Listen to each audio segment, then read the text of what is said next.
Magandang hapon sa inyo lahat.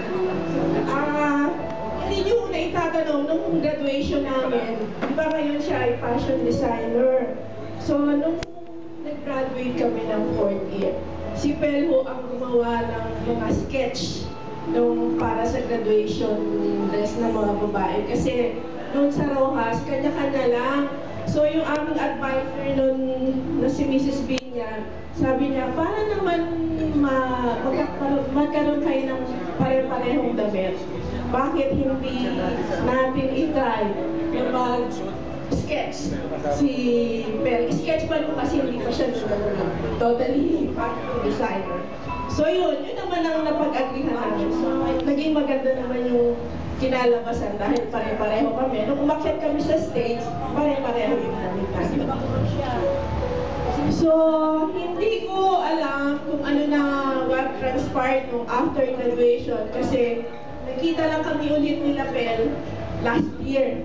So, hindi ko alam din kung ano yung mga nangyari noon kasi yun lang first time lang namin nagkita-kita sa bahay ni Pel. So, yung wish ko sa yung ngayon, babasahin ko kasi baka makalimutan ko eh. So, ayun, I want to greet you a happy birthday.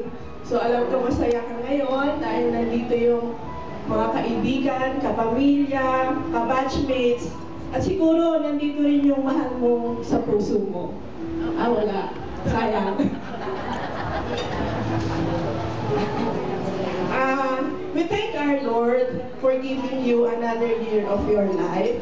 And all of us here present, the privilege to celebrate your birthday. So, alam mo na yun, ilang digit yun.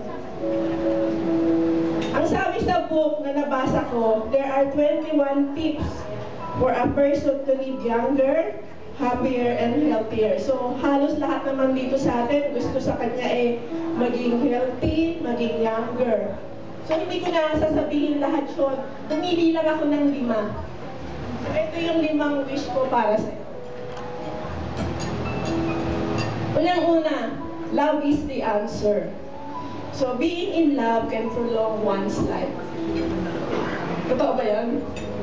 So, number 2, laugh aloud.